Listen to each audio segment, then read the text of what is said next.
그러면은 일단 간단하게 자기소개 해주세요. 안녕하세요. 저는 압구정 프렌치 와인바에서 일하고 있는 이성욱이라고 합니다. 현재 직급은 수셰프로 있습니다. 수셰프? 네. 그러면 그 직급에 대해서 좀 알려줘. 모르니까. 외국 같은 경우에는 이제 뭐 파인다이닝 같은 경우에도 세분화가 엄청 돼 있는데 쿡꼬미, 데미, 뭐 CDP, 수, 헤드 보통 이렇게 가긴 하는데 낮은 것부터 올라간 거야? 근데 한국은 보통 이제 꼬미, CDP 그리고 수, 헤드 이렇게 좀 좁혀서 가는 경우가 좀 많지. 그러면 헤드는 거의 사장님? 아니지. 헤드는 이제 사장님은 초자는 따로 있고 사장은 이제 오너 셰프라고. 그 식당 안에서는 헤드가 제일 1등이고 그렇지. 그럼 2등이네? 그렇지. 성공했네? 많이? 아니야. 옛날 생각하면은 많이 성공했지. 그러면 요리를 언제부터 한 거야? 19살 수능 보기 전부터. 갑자기 요리를 그때부터 시작하게 된 거야? 원래 옛날에 중학교 때부터 하고 싶었었는데 요리를? 그 다음으로 네가 생각하기에 요리사라는 직업이 가지는 장점과 단점이 있을 거 아니야? 장점부터 한번 말해줘. 뭐 요리하는 사람들 다 똑같을 거라 생각해. 나는 장점이라고 하면은 왜 요리를 하는가, 누가 내 요리를 먹을 때 행복해하고 기분 좋아하고 맛있다고 얘기해 주는 거, 아니 그게 전부지 사실. 그걸로 인해서 힘들게 일하는 그런 것들도 다 이제 녹아지게 되고 그런 거에서 오는 행복감이 제일 크다라고 생각하는 게 나는 요리사의 장점. 장점은 근데 사실 이 직업이 진짜 자기들이 좋아서 하는 일이잖아. 그렇지, 요리사라는 직업 자체를 생각했을 때는 사실 그거밖에 없을 것 같긴 해. 단점은 많을 것 같은데. 단점 많지. 4시간은 일단 많이. 근무 시간이 어느 정도? 보통 파인다이닝 기준으로 12시간, 3시간 막 이렇게. 그 정도나 된다고? 파인다이닝. 너 지금 하는 데가 그 나는 9시간이긴 해. 사실 이제 이것도 좀 다른 게 뭐냐면은 회사에서 운영하는 데는 이 법적인 틀 안에서 이제 놀 수밖에 없어, 사실은. 근데 이제 그런 다이닝 같은 개념들은 그러니까 자기가 정말 이걸 배우고 싶어서 오는 사람들이고, 그리고 이걸 하나로 더 빼먹기 위해서. 그러니까 일반적으로 뭐 다이닝 같은 경우에는 이런 것도 있어. 그 중식 하시는 분들 보면 만약에 이렇게 패대기 치는데 이제 다이닝 같은 경우에는 그런 식으로 치는 경우도 없고, 식재료 하나하나를 모양을 되게 오밀조밀하게 잘 만들고 이쁘게 만들고, 그리고 거기서 예술적으로 약간 그런 걸 하는 사람들이어가지고, 안성재 셰프님이 이제 그 인터뷰한 걸 보니까 거기는 걸음수도 정해요. 그게 정해져 있다고? 그러니까 예를 들어서 여기서부터 저기까지 가는데 몇 걸음? 2걸음이면 갈 수 있는 건데 이걸 3걸음으로 가면은 안 되는 거야? 안 되는 거야. 완전 파인다이닝들은 그 정도로 엄청 빡세. 규율 같은 것도 엄청 빡세고. 그거는 군대보다 심한데. 군대야? 규율이라는 거는 그냥 누가 헤드셰프를 다녀에 따라 좀 다르긴 하는데, 그런 식으로 빡세게 이제 정해놓으신 분들도 있고 좀 풀어주시는 분들도 있고, 뭐 파인다이닝 같은 경우에는 아무리 싼 데더라도 18부터 시작할 걸 말이야. 15부터? 15?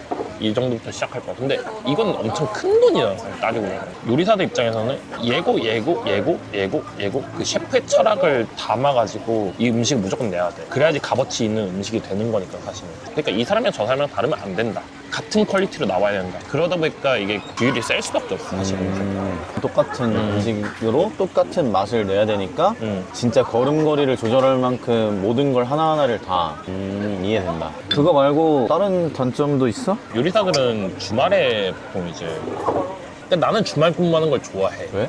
나는 내가 쉬는 날에 사람 많은 게 싫어. 그러니까 이게 장점이다, 단점. 또 주말에 쉬는 걸 좋아하는 사람들이 있을 수 있어. 단점, 또 체력이 좋아야지, 사실은. 이것도 단점이다, 장점인 건 뭐냐면은 난 가만히 있는 걸 싫어해. 애초에 이제 활동적인 걸 좋아하는 사람이다 보니까 가만히 안에 그 사무직처럼 막 앉아서 뭐 일하는 거 나는 잘 못해요. 그런데 이거는 누군가는 단점이 될 수도 있지. 일어서서 일하고 힘들고 체력적으로 부딪히고 이제 그런 건 있는데, 나는 근데 그렇진 않지. 내가 듣기로는 그런 요식업 쪽 연봉이나 뭐 이런 게 되게 짜다고 들었는데 그런 거에 대해서 좀 말해줄 수 있어? 연봉이 짜지. 나는 밥 벌어먹고 살 정도는 되긴 하지. 너는 이제 경력이 있고 하니까. 근데 보통 초봉 같은 경우에는 3천이야. 그러니까 완전 신입 직원들. 근데 일하는 강도가 그 정도인데 그렇게 찍히면 너무 그렇긴 하네. 근데 그것도 있잖아. 이거를 어떤 개념으로 정리하고 좀 다르긴 하는데, 요리를 하는 사람들은 보통 요리가 배우고 싶어서, 아니 난 돈을 받으면서 배우는 거라고 생각하거든. 근데 나는 급여 자체는 그렇게 크게 중요하다고 생각하지 않아. 왜냐면 이게 사실 요리 강습 듣는 것들도 정말 그 딥한데 들어가면은 한 수업 듣는데 100만 원 막 이런 거. 물론 가게에서 그런 요리를 하는 데도 있고 안 하는 데도 있긴 하지만 나는 그거는 그 이상의 가치가 있다라고 난 보는 거지. 난 그렇게 생각해. 그러면 좀 잘 되는 가게면은 좀 더 많이 이렇게 받고 하는? 오히려 파인 다이닝일수록 급여가 낮아. 파인 다이닝이 잘 된다라고 얘기할 수는 없는데, 그러니까 거긴 매출 자체는 높을 수 있는데 음식 코스트도 되게 높고 너무 이제 그 정교한 작업을 한다 보니까 직원들도 많이 쓰고 기물도 좋은 거 쓰고 그러다 보니까 사실 유지비가 엄청 많이 들다 보니까 매출이 높아도 사실 가져가는 금액은 얼마 되지 않아. 아, 그래? 보통 이제 뭐 음식이 비싸면은 그만큼 많이 가져갈 것 같은데 사실 음식으로 나오는 매출이 아니라 술로 매출이 나와요. 그래야지 가게가 돈을 벌어요. 소주도 편의점 가면은 막 1,700원, 1,600원, 막 1,800원 이렇게 다양하게 팔잖아. 근데 가게에서 보통 5,000원에 팔잖아. 그런 것들이라고 생각하면 돼. 어쨌든 간에 그래가지고 아까 전에 연봉 얘기했는데 파인 다이닝일수록 신입의 연봉은 점점점 낮아. 그리고 좀 캐주얼하게 갈수록 조금 높아. 아까 초봉이 3천만 원이라고 했잖아. 누구는 주 5일하면 3천만 원이고 누구는 주 6일하면 3천만 원이고 이건 진짜 너무 경우의 수가 너무 많긴 하다. 너무 달라. 다이닝을 가면 갈수록 셰프들의 헤드 셰프들의 급여들은 이제 조금 많이 뛴다고 생각하면 돼. 그런 흑백 요리사 나올 정도에 되는 그런 유명한 셰프들 있잖아. 그런 사람들은 그 급으로 가면 어느 정도 벌어? 이거 진짜 너무 다른 게 뭐냐면은 셰프들은 보통 이제 그 가게에서 받는 월급 같은 것들 있잖아. 이거에 대한 인센티브도 있고 아니면은 뭐 셰프들이 따로 나가서 컨설팅을 하는 경우. 가게에서 받는 금액은 셰프들마다 좀 다르긴 하는데 최소 6천이고 물론 이것도 가게 규모에 따라서 이거보다 덜 받는 사람들도 분명히 있어. 헤드더라도. 근데 이제 컨설팅이라든지 그런 것들로 이제 그게 더 큰 수입원이 되는 큰 수입원이 이제 흑백 요리사 나온 셰프님들은 행사 같은 것들이나 그런 것들이 엄청 많아가지고 사실 벌이가 좋을 거야 엄청. 그러면 마지막 질문으로 요리사를 꿈꾸는 사람도 엄청 많을 거라고 생각하는데 너 입장에서 그 사람들한테 뭐 미래 후배라고 생각하고 해줄 수 있는 말이나 요리사가 되고 나서라도 좀 이런 식으로 해야 잘 할 수 있다 뭐 이런. 나도 뭐 엄청나게 뭐 성공을 한 건 아니고 그냥 내가 어렸을 때 하는 후회를 한 가지 얘기하자면 뭐가 됐든 간에 난 다이닝 출신은 아니거든. 어렸을 때 다이닝 한번 경험해보면 좋지 않았을까라는. 완전 어렸을 때부터? 완전 어렸을 때부터. 사실 나랑 결이 좀 안 맞는 곳이긴 해. 근데 사람은 정하는 동물이라고.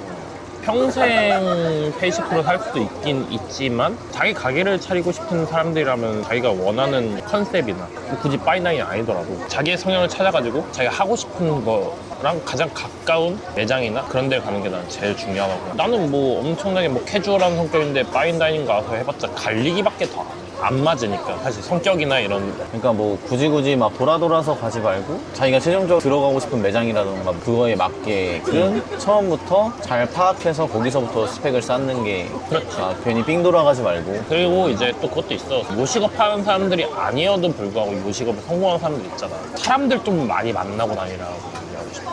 음식이 맛있더라도 마케팅에 찾아주는 사람들이 없으면 가게는 망하는 거거든. 많이 이 인맥을 쌓고 마케팅적으로 딴 요소가 될 수 있게 사람들 많이 만나는 게 나는 중요하다고 생각해. 너무 내향적인 사람은 힘들 것 같아. 왜냐면은 이제 뭐 성공하신 분들 중에서도 내향적인 사람들이 있겠지만 어쨌든 간에 우리들은 계속 서비스직을 하면서 사람들한테 어서오세요 이 말투라도 어서오세요 어서오세요 이거 다르잖아. 외향적인 사람들은 어쨌든 이런 것들이 되는데 내향적인 사람들도 물론 노력하면 될 수 있지. 힘들지. 그 최강욱 셰프님처럼 그런 식으로 내향적이더라도 자기 자신만의 캐릭터를 있던가 그냥 뭐 열심히 하는 수밖에 없지. 그래. 근데 모든 직업에서는 다 열심히 하는 게 맞긴 해. 힘들다. 됐어요. 충분히 오늘 진짜 많이 찍었다.